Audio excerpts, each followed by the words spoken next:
So today I will be talking a bit about the history where it was discovered in 1975 by Western Mining Corporation (WMC), and by 1979 WMC partnered with BP Minerals. The 1982 Rocks by Downs Act set the legal foundation for development, leading to major infrastructure investments like the Wena Shaft. The mine officially opened in 1988.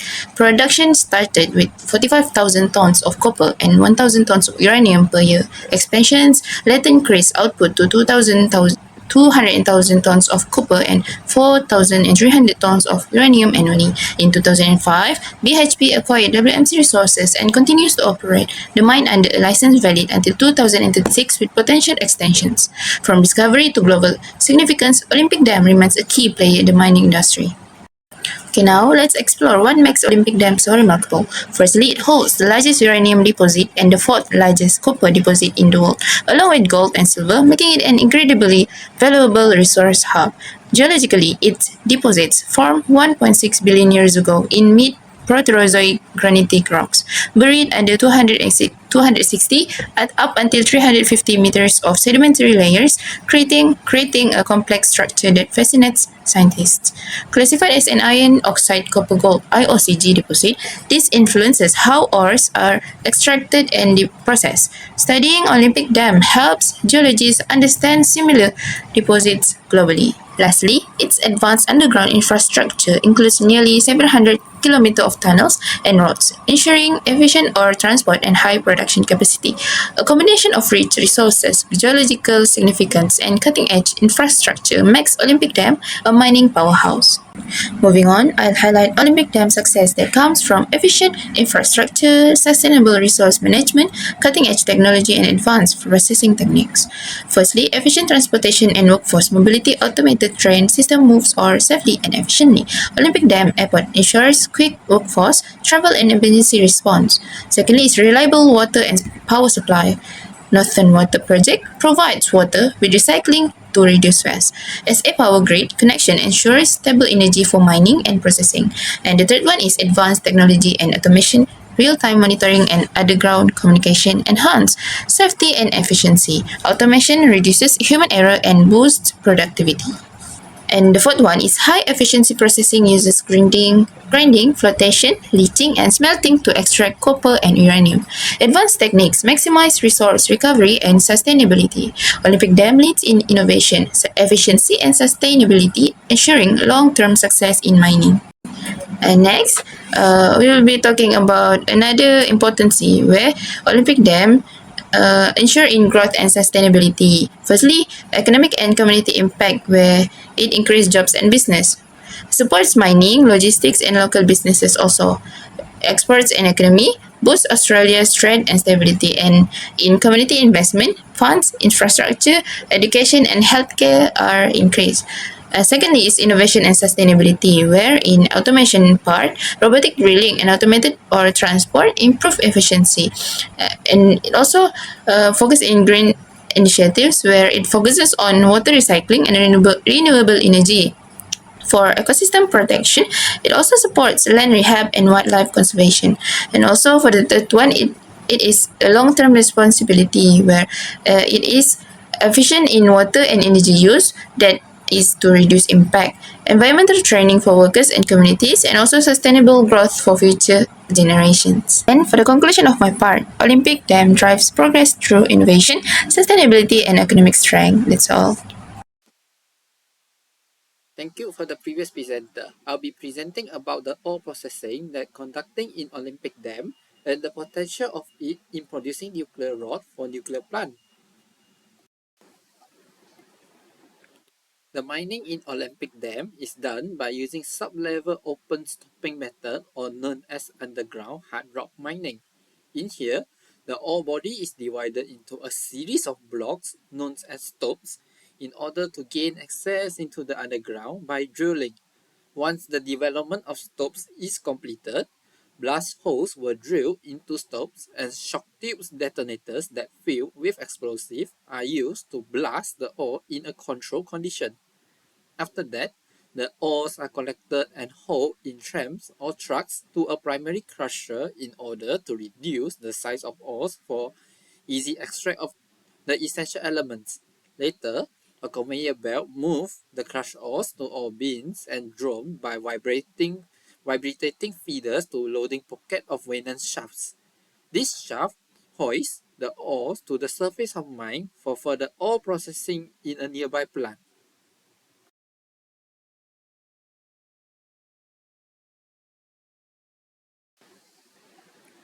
The next part is the ore processing in obtaining the pure uranium oxide. There are three processes that involve in here which generally follows the conventional agitation leach method by using acid. First and foremost is the concentration of the elements by blending the crushed ore with water and milk in autogenous grinding mills to create a slurry. When the slurry enters flotation area and mixed with reagents, uranium will sink to the bottom of the tank due to its large mass and sent to the tails leach section in hydrometallurgical plant for further processing and purification. The next step begins when the uranium-rich tailing flows into the plant and mixed with sulfuric acid and reagents in a rubber-lined tanks heated to 70 degrees Celsius with steam. Uranium is then extracted into the acid to form a pregnant liquor that enriched with uranium. Solvent extraction is done for the third process and scrubbed with water before it precipitated to form ammonium diuranate, or commonly known as yellow cake. The yellow cake is washed and taken before pumped into centrifuge for dewatering. This dried yellow cake is calcinated in a furnace to form the pure uranium oxide.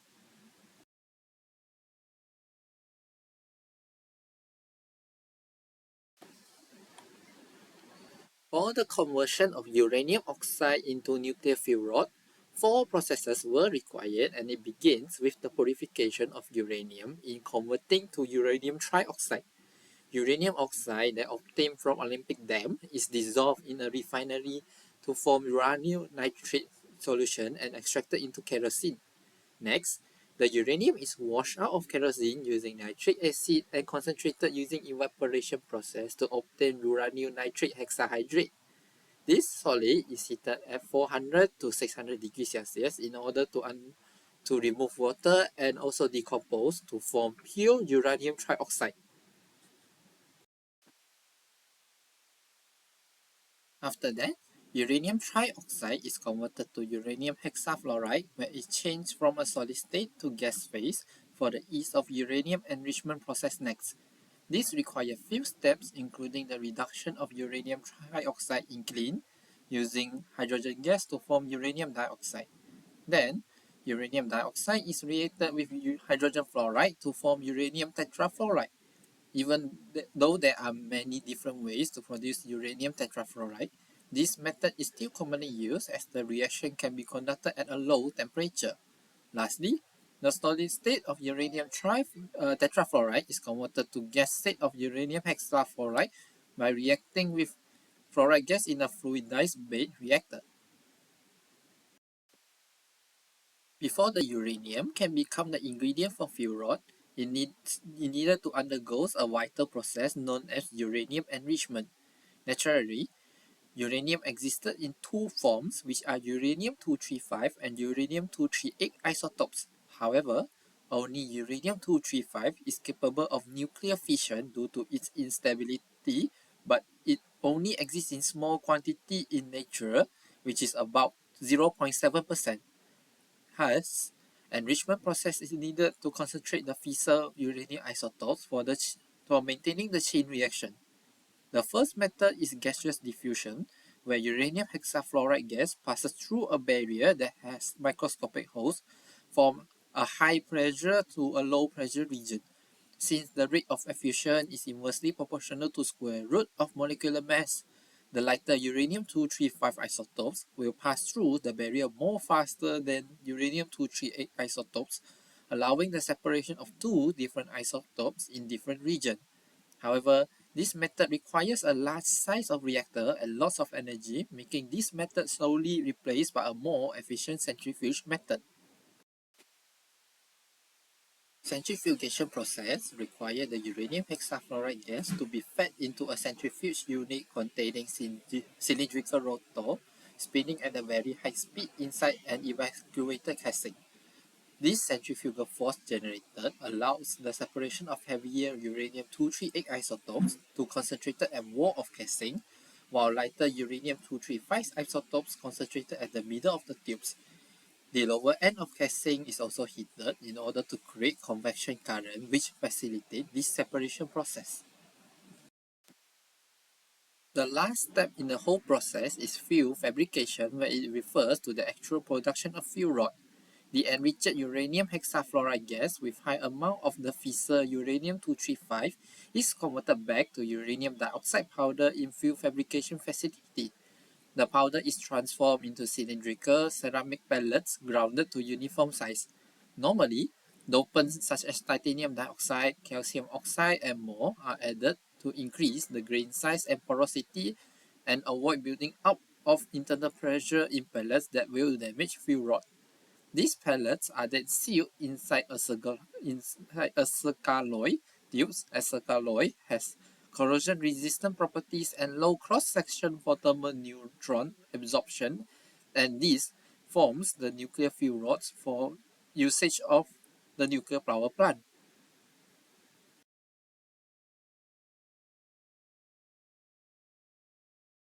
The Olympic Dam project has undergone extensive environmental and safety assessments since its beginning, including environmental impact assessments, licensing approvals, waste management strategies, and regular updates to environmental management programs.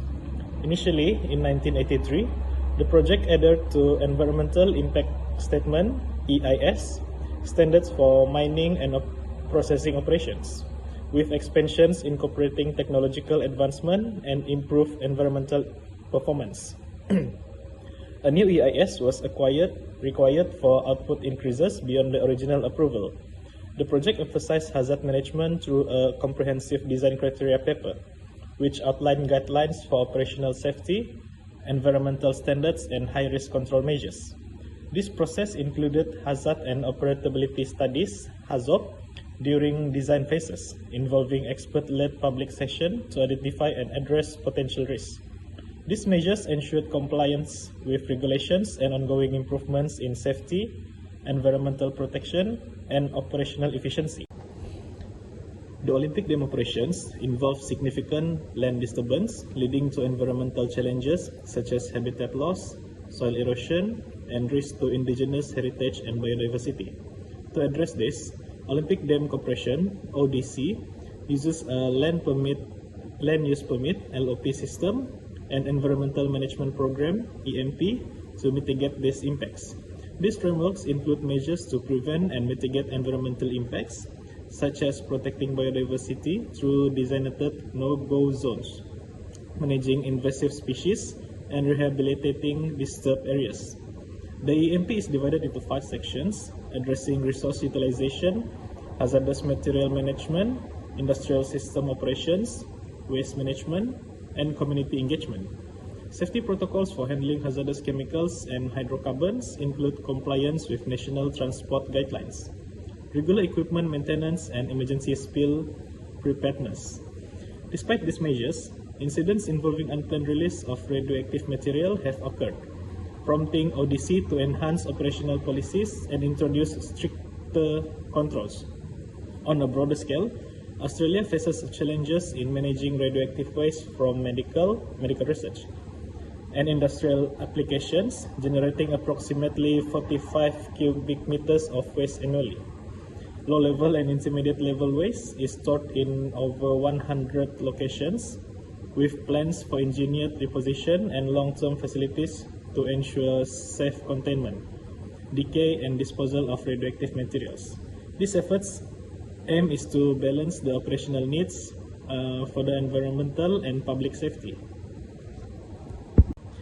Australia is a key uranium supplier to global markets, particularly in East Asia, where demand is rapidly growing.